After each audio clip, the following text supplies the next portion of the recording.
start Ephesians chapter 2, the first 22 verses. If you have the Bible in the pew in front of you, it's approximately page 241 in the New Testament, towards the back. So we're going to read Ephesians 2 and we're going to read the first 22 verses. In the past you were spiritually dead because of your disobedience and sins. At that time you followed the world's evil way. You obeyed the ruler of the spiritual powers in space, the spirit who now controls the people who disobey God. Actually, all of us were like them and lived according to our own natural desires, doing whatever suited the wishes of our own bodies and minds.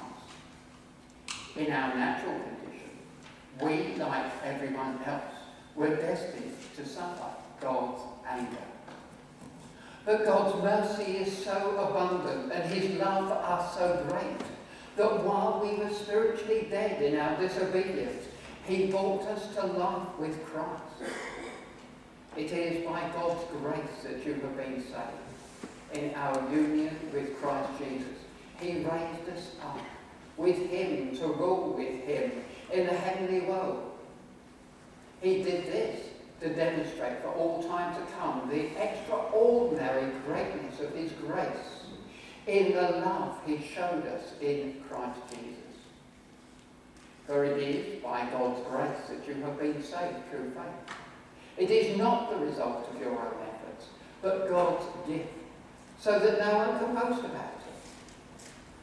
God has made us what we are, and in our union with Christ Jesus, he has created us for a life of good deeds, which he has already prepared for us to do. You Gentiles by birth, called the uncircumcised by the Jews, who call themselves the circumcised, which refers to what men do to their bodies. Remember what you were in the past. At that time you were apart from Christ. You were foreigners. You did not belong to God's chosen people.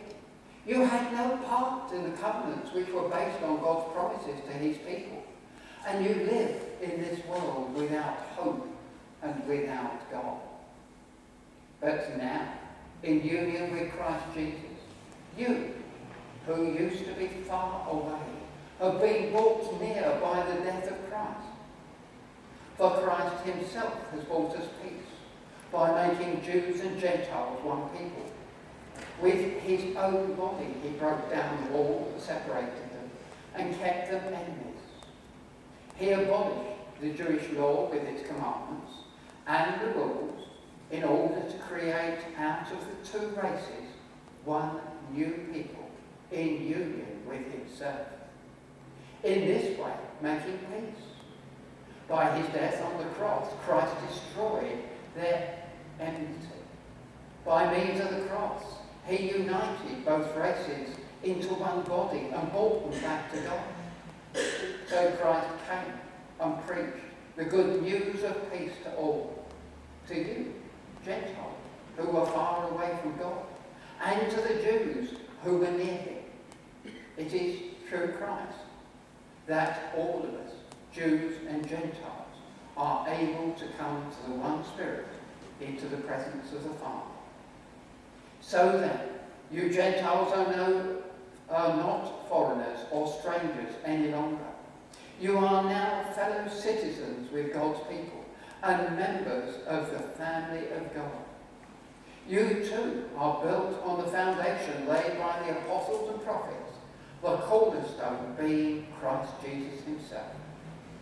He is the one who holds the whole building together and makes it grow into a sacred temple dedicated to the Lord. In union with him, you too are being built together with all the others into a place where God lives through his Spirit. What a wonderful passage to be given and asked to preach on. I cheated. I've extended it. I was asked to preach from 11 to 22. I could not possibly preach on 11 to 22 without including 1 to 10. Nonetheless, concept of families. I don't know whether any of you watch Long Lost Families. It's on Channel 3. Yes, it's a programme presented by Davina McCall and Nikki Campbell. And the programme offers a last chance for people who are desperately seeking their long lost relatives. It explores the background. It tells you the context. It tells you what happened in each family at that moment in time when the separation occurred.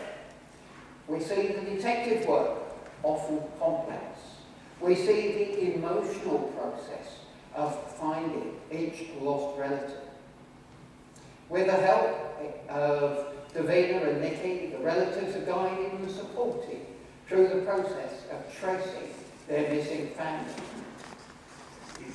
Sometimes these separations have been the entire length of the life. The programme reveals the context, the reasons, but it also very often gives you the reunites, the time when they're brought back together again. The programme not only tells us about why the separation occurred, but it gives us an insight as to what happens when the families are reunited. We have often seen emotional reunions, revealing the love of a parent for a child that they probably gave up while they were very, very young. We saw the reunion of two twins that knew they were twins but had not seen each other for years and years. What we often see, of course, is a love that has never died. A love that seeks and never gives up. A love that wants the future to be a shared future. A love that says, you are special because you are my child. Why do I tell you about long lost families? It's because the story of the people we meet in long lost families mirror the universal story of mankind revealed in the book of Ephesians. Scripture tells us that just as the miles and the years have separated parents from their children, so sin separates us from God, our Heavenly Father. And until we come to know Jesus, we are actually a member of God's long lost family, unable to share the privileges of being in his family. Scripture reveals that sin not only separates us from God, but it also separates us from each other. And it's these separations I want to look at this morning. Let's just for a moment stop and think. If I lived my life with only my interests at heart, looking only out for me and my gain, always putting myself first, then there's going to be very little room for others in my life. If there's little room in others in my life, I do not build the relationships and the friendships. I don't actually live the life I was created for. Because we were born to live in community, to live in relationship with each other. First, a relationship with God, our Creator and Maker, and then with each other. If you go right back to the book of Genesis, we read that God walked and talked with Adam in the Garden of Eden. We read that God saw that it was not good for Adam to be alone, and so he created Eve. We know from our society today that when we don't live in community, there is the feelings of loneliness, of isolation, of the fact that we don't really fit in. And we see people suffer enormous emotional harm because they have isolated themselves or been isolated. Today, as we begin to look at the book of Ephesians, we're going to see just how special we are to God. The relationship that God wants for each of us.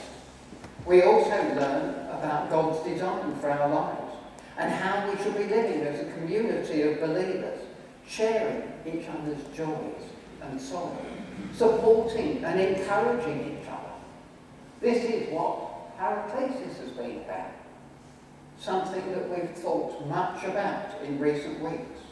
Sharing each other's joys and sorrows, supporting and encouraging each other. We start by looking at the depth of love that God has for each and every one of us.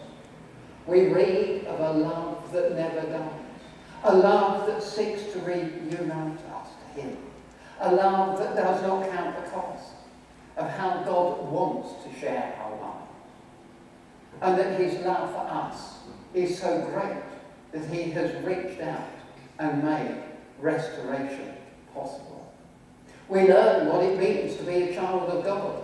We learn what it means to be in God's family. The church is a very special place, a very special place. We learn how to take our place in the life and the activity of the church, because the church helps us live the lives that we are created to live. We're going to look at a number of these themes as the weeks go by. We're going to learn how we can grow in our knowledge of the Son of God, so that our faith might become mature. We'll explore practical ways of supporting, encouraging, building each other up in our Christian faith. We will explore how we can maintain the unity one with each other, for our desire is that we see Jesus in each other, and that we all live to the glory of God. Our reading starts by telling us that God has brought us near. When we choose to live by the standards of our word, doing only what pleases us, without regard for God or others, caring not if it's right or wrong, then we sin. For by living in this way, we are disobeying God. And this in turn separates us from God, because we are not living by His statutes and commands, or putting Him first. God's desire is for us to live in perfect harmony with Him, to draw near to Him. He wants us to live holy lives. He wants us to do nothing wrong, but only those things that are good, and in this way to live our life with Him. Paul's words are that God wants us to live holy lives. The word holy means to be separate or different. You and I live in the same world of those who are not Christian. But we should be different from the people around us. Our attitudes should be different. Our values should be different. We will have different principles, different lifestyles. Our relationships in the home will be different. We will be different from our work colleagues, different from our neighbours. Why? Because it's our desire to do what's right, what's just, what's honourable in the eyes of God. If we love someone, we will seek to please them. And when we understand how great the love of God is for us, then we will seek to please Him in all that we do. In writing to the Ephesians, Paul refers to the religious practice of the Jews at the time. He gives an explanation of what God has done for us in Jesus. Ever since God rescued the Israelites from Egypt, when a person sought forgiveness from their sins, they could make an animal sacrifice. The animal would be a substitute for them. The death of the animal would be paying the price of their sins. And God would in this way forgive their sins. Sacrifice was the way by which God would forgive. In the book of Hebrews, we read, if there is no sacrifice of blood, God will not forgive our sin. Now, when we're honest with ourselves, we recognise that we are unable to live that perfect life. We are unable to live that life by God's standards. And in any case, even if we could, if from this day on I could live a perfect life, what on earth am I going to do in my past? I haven't lived a perfect life. You won't have lived a perfect life. But Paul tells us that God's love for us is so great that for those of us who will accept his lordship over their lives, Jesus has become this sacrifice. He has become our substitute. He gave his blood in our place when he died on the cross. He died not for his sins, but for our disobedience. This forgiveness is described as God's rich grace. I think if I probably said grace outside of this building, somebody would say, thank you for the food we eat, thank you for your blessings. It's about the only meaning the word grace. Perhaps gracious, we might understand gracious, somebody being kind to us. Grace is a gift from God. It's God coming to our aid in our time of need. It's more than we could ever deserve. And it's something we can't earn. It's a gift from God, which is given because he loves us so much. Because he desires for us to draw near to him. He sought us. He has made it possible that that relationship be restored by the death of God's Son, Jesus Christ. Our sins are forgiven. That which separates us from the presence of God has been removed. But, like any gift, it has to be accepted. God offers forgiveness through the death and resurrection of his Son, but this forgiveness is not ours until we accept it. The relationship that God seeks for us is more than just friendship or head knowledge. The relationship that God seeks for us is that we become part of his family. When we choose to follow Jesus, we are adopted into the family of God. Each and every one of us become sons and daughters of the living God. If we're members of the same family, being restored to God, then that has a significant implication on how we relate to each other, as well as how we relate to God.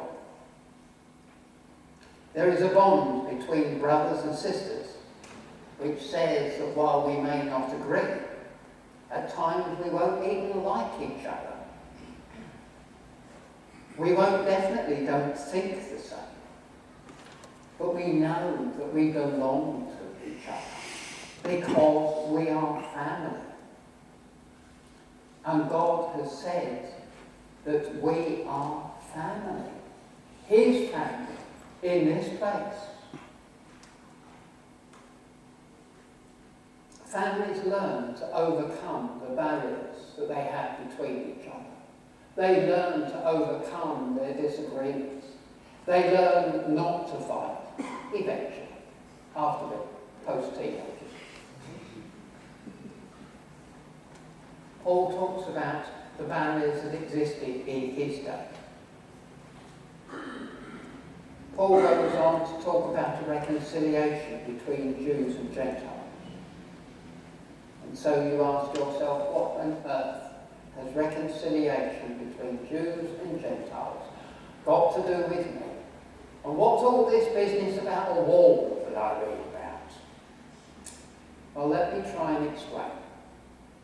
God chose Israel to be a holy people. He wanted them to be separate from other nations. Many years before, he made an agreement with Abraham. This separated the Israelites as a nation from the other nations of the day. In effect, God made them his special people. It wasn't because they were good. It wasn't because they were strong. It wasn't because they were great, because indeed they weren't. But God chose them because he wanted to show to the world what a nation living in harmony with God would be like. Their example was intended to lead others to their God, so that other nations might also come to know and worship the one true God, the God of Israel. God's plan was that Israel would be such a wonderful place that the other nations surrounding them would envy them, would seek him, and that he would be able to bless all the nations on the earth. But as time went by, the Jewish leaders had different thoughts. They thought their nation was better than others. They thought that God loved only the people of Israel. Some even believed that he would send the people of all the other nations to hell. It's actually very hard to describe the hate, the disdain that was there between the Jews and the Gentiles.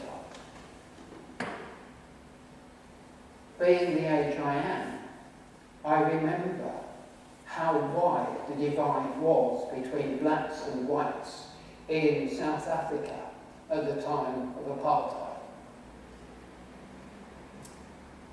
It was at least as great as that. It was a bitter divide that perhaps could be expressed as the hate between some fundamental Muslims and Christians of our day. The divide was racial, but it went beyond race. It was political, but it was beyond politics. It was religious, but it was beyond religion. It was so acrimonious that some of the Jewish writers of the time referred to the Gentiles as fuel for the fires of hell. That's how bitter the position was between the two of them. So what's this business about a wall? Well, in the first century temple, there was a dividing wall which separated the court of the Israelites, containing the Holy of Holies, and therefore the place where God dwelt, from the court of the Gentiles. And signs were posted in Latin and Greek, warning Gentiles not to go into the court of the Israelites under the penalty of death. Archaeologists have found the evidence, they've found the signs. Imagine how difficult it must be to form a friendship between people who are so bitter against each other. And so Paul's words to that both Jews and Gentiles had the same Heavenly Father, that they were members of the same family, and are now part of one church, was radical. This was extremely radical. There was no longer a wall that separated them from each other. No longer a wall that separated them from God. No longer barriers that kept them apart, Jew or Gentile. It mattered no longer. You were church. You were family. Each and every one of you were brothers and sisters. Now, if God can reunite Jew and Gentile, then there is no division that is too big for him to overcome. He wants to destroy the barriers that we build up between each other, that exist within our society, that we build around ourselves. We don't always recognise it, but we do build walls around ourselves. Chris and I live in a relatively short street. You will know as well as I do, if you walk those streets behind the church here, it's a very long way from South Park to Ilford Lane. We live in a very short road. To my shame, I could not tell you all of my neighbours' names. I will recognise their faces, but I do not know their names. How many of us really get to know our neighbours?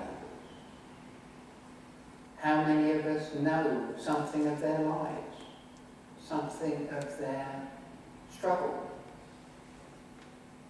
There are walls that still divide between black and white, brown and yellow. There are walls that divide us by gender, men and women.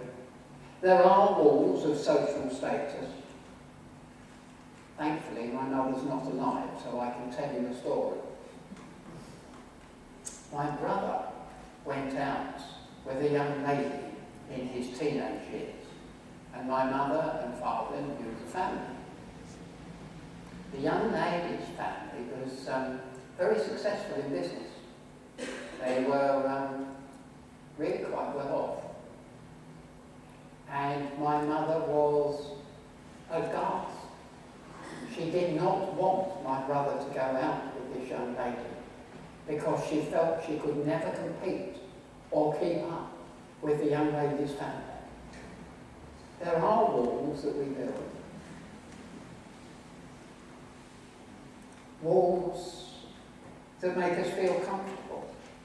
That was why my mother didn't want my brother to go out with this young lady, because she felt threatened.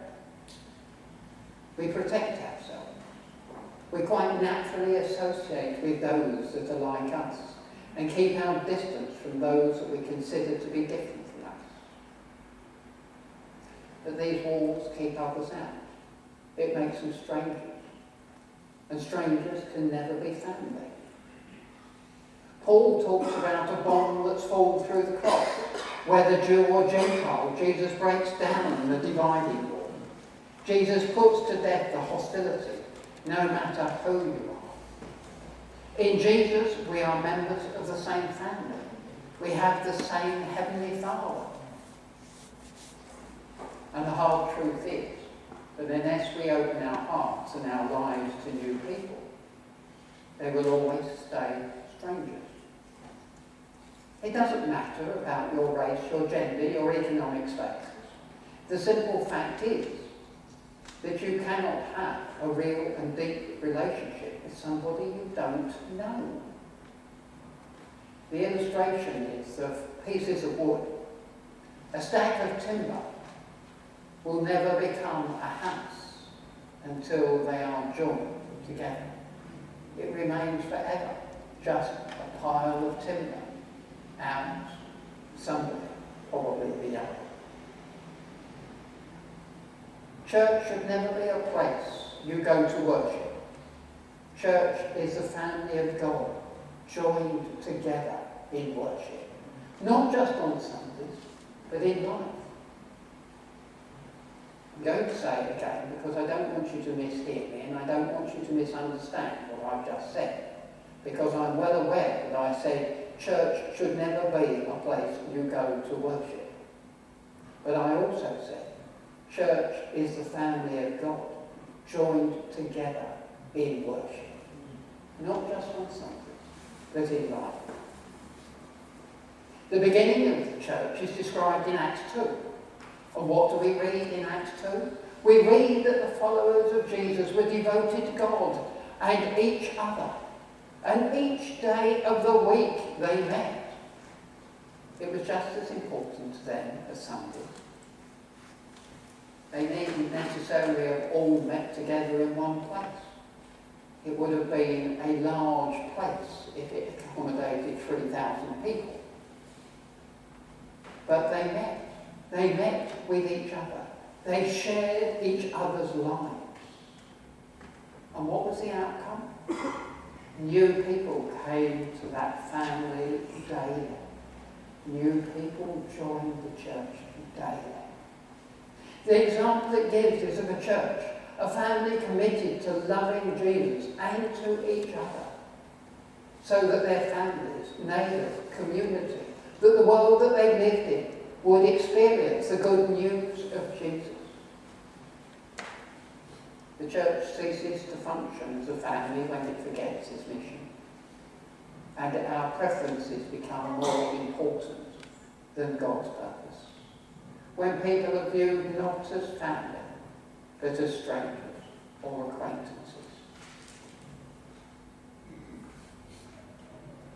It's right and it's proper that we should establish real friendships within our church, but they mustn't become exclusive.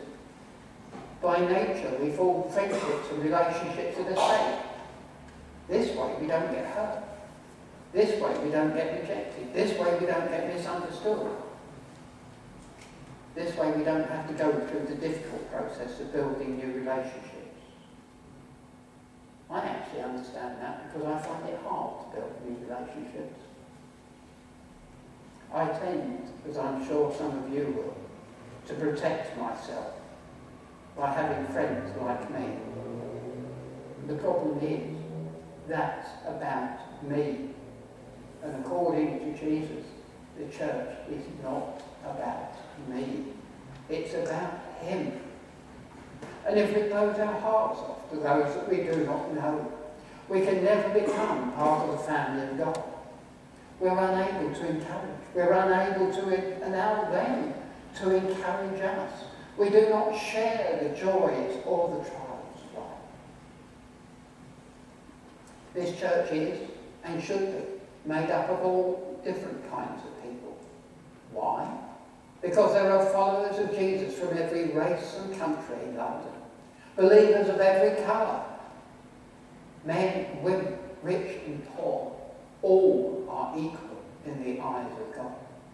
God's desire is for unity in Christ within his church, which means we need to be united with him first and then with each other. When God brings men and women together in his church, they find both peace with God and peace with each other. By God's Spirit, we learn to leave behind our differences. We learn to overcome our offences. We learn to live as family together. If he destroyed the hate between the Jews and the Gentiles, he can break down the hate and the walls that we create.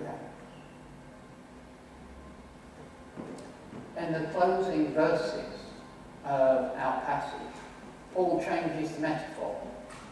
Paul describes the church as a building, but not just any building, rather a temple, the very dwelling place of God. We can, each and every one of us, know the presence of God in our lives, both individually, but Scripture also tells us of another experience of God's presence. An experience that's ours and only ours when we meet together as the family of God. A pile of bricks is just a pile of bricks, even if it was presented as an art installation on the South Bank some years ago. I went and saw it. It was just a pile of bricks. Why some artist got paid for it, I can never tell you. Why it got rave reviews, I could never tell you. I went to see it. It was a pile of bricks. A pile of bricks is just a pile of bricks. Paul says that we are individual living bricks, being built into a place where God dwells by his Spirit. We are being built into a temple, the very dwelling place of God. The temple was the place where you went to make your sacrifice. The temple was the place where you went to bring your praise and your worship. The temple was the place where you went to hear the word of God. The temple was the place where you went to meet with God. The temple was the very dwelling place of God. and we are being built corporately into the very dwelling place of God. Now, one brick does not make a temple, but one missing brick weakens the entire structure. It's incomplete. We read that God inhabits the praises of his people. We're reminded that where 2 or 3 are gathered in his name, he is there in our midst. God's house, however, is a continuous building project. The family of God is composed of living stones. Its people joined together in the Lord. Our foundation is built on the Word of God. Jesus being the cornerstone that makes the foundation perfect and solid. It's absolutely essential for us who claim Jesus Lord and Saviour to keep him as the chief cornerstone. It's not about us. It's his perfection. It's his love that has brought us back, calls us to be right with God.